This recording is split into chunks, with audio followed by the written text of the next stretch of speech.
In this last segment on my personal journey with scoliosis, I'm going to talk about how the Alexander technique helped me evaluate and participate in a whole series of other treatments and systems.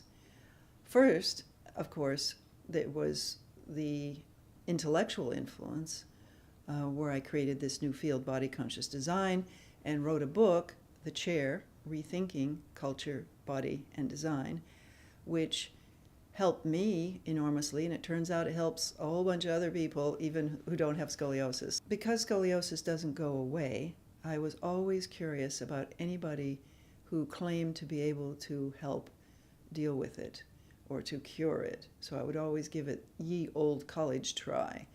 That is to say, I would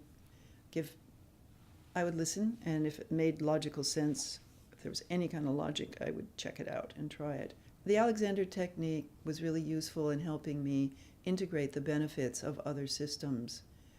Rolfing was particularly important to me, structural integration it's also called, because it unglues all the connective tissue, the fascia, so that gives you greater freedom where you've quit moving in a certain way. And when you can move, that means you can move into greater harmony and wholeness. Now, I also noticed that if people don't have movement training, they recreate their old bodies after about a year after Rolfing. So Alexander was really important in learning how to take advantage of the structural freedom that Rolfing provided. It was around that same time that craniosacral osteopathy became popular. It's slightly different than regular osteopathy because it works on the membranes inside the skull that wrap around the brain stem and the spinal cord. So I benefited from that, and again, the freedom that the therapist is able to create physically, when you have the Alexander principles in mind, you're able to maintain and build upon that freedom. One of the very interesting and sort of surprising techniques I learned about was tomatis listening therapy. Tomatis was a French audiologist who has a theory about the role of the ear in human development. I learned about a tomatis therapist, a physician in Italy, who was working very specifically with people with scoliosis. So I went to visit her and had a couple sessions with her, and then I took the tomatis therapy training at that time, which was only available in the US in Phoenix. And that brought a kind of internal freedom that I think is very valuable. On the external, kind of the other side of things, I also learned about a French system developed by a woman, Mézières, that argued that there are muscle chains that run through the body, and there's a long one from the feet up the legs, up to the back of the head through the back. And their theory is you can't have a free back unless you have free legs.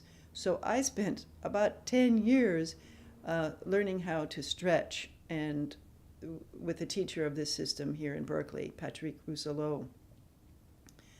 And it was then about that time that I also learned about body-mind centering, which gives us the concept of experiential anatomy.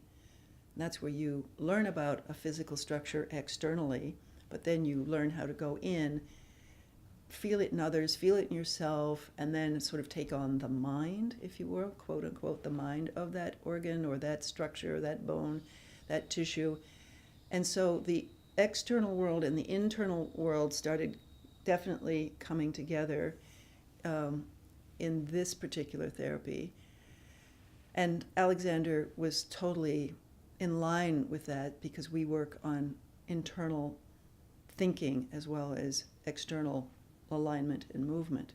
With alpha brainwave training, I learned again about the power of the mind, about how you can deliberately choose to create alpha brainwaves as opposed to beta or theta or delta. And alpha is a very creative brainwave state, which can help you visualize moving towards the kind of harmony you'd like in your body. That experience taught me how powerful Alexander is in using the mind as well as external physical movement. That all set me up rather beautifully for an elaboration of the Alexander technique developed by Peter Grunwald called eye-body.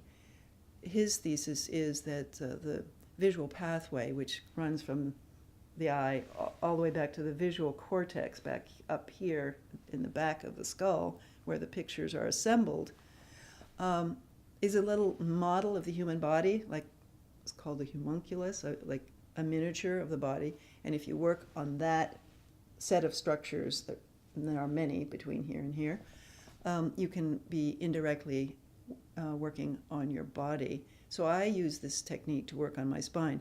Most people use it to overcome short-sightedness or other problems with vision. So he teaches people how to see without using glasses by changing the way the brain works. Because as he said, the tree isn't blurry. The blurry is somewhere in here. So again, it's the power of the brain. That said, I went back to external fitness again with gyrotonics and gyrokinesis. I wanted a system for fitness that would build strength in a way that swimming cannot do. I still swim all the time, but I also wanted this other kind of land-based strength, but without straining my asymmetrical structure the way that yoga had done. And lo and behold, there's gyrotonics with its gyro meaning, round or circular or round. All of its movements have to do with rotation, so it really suited me. I will also add that gyrotonics without Alexander could be a little problematic if people let the weight of their head go back and down, which in Alexander we don't. We try to send the weight of the head forward and up off the end of the spine. All these systems have been helpful. I would like to say and admit that my progress has not been linear. I think it's important to share that. It's not been a straight line of just getting better, better, better, better, better. It's more like always getting a little better, but having real significant setbacks. I want to be honest and share that. It's been up and down, but basically forward, as you'll see when we get to the tracings. I think the principle that I'd like to emphasize is what I'm now just calling the mutuality of internal and external change. That is to say that you have to be able to change the inside and the outside at the same time. The brain and the physical body, or the inside of the body as well as the outside of the body. Everything seems to have an internal and an external cooperation and coordination. That's why I don't think just straight physical therapy was very effective for me as a child, because it didn't have the emotional and psychological and mental cognitive component. In terms of my own progress, I'd say about 20 years ago, my thoracic curve unlocked. That is to say, the curve was pretty rigid like this, and it moved, but now it will move like this. And when I'm tired, it might collapse more, and when I'm rested, it gets more straight. But to my surprise, the lumbar curve, which I've always thought of as the compensatory curve, and I thought once the thoracic curve softened, the lumbar would say, "Oh, I don't have to be out over here," and it would just sort of go to the midline. But it hasn't worked that way. The lumbar, those big, strong guys, have been the slowest to change. They're just now starting to change. I've had flexible thoracic curve for over 20 years. Some of these changes have been so pronounced and exciting that I wanted to document them, but I didn't want to have x-rays all the time.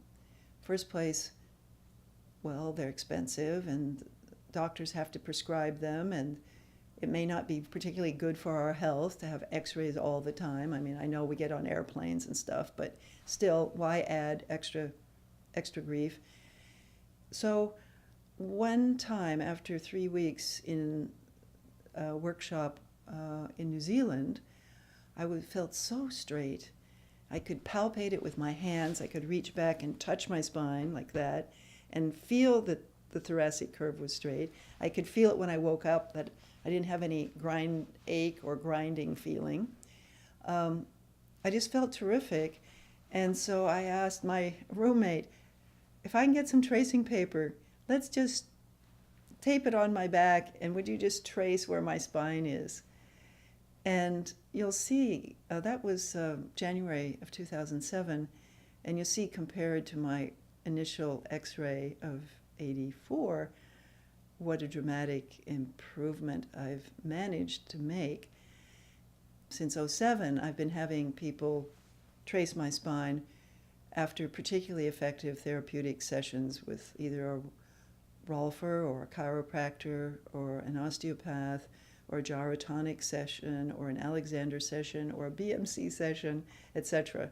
It's quite impressive how this very low-tech technique done with care, pointing just at where the tracer, the person doing the tracing, where they can feel the bone. And I usually give them feedback. Oh, yeah, you're on bone. Yes, that's bone. Yes, that's bone. They do it with care, but it's not high tech. And wow, it's surprisingly effective at showing change over time. Thank you for your interest, your attention, and I do hope this has been helpful for you.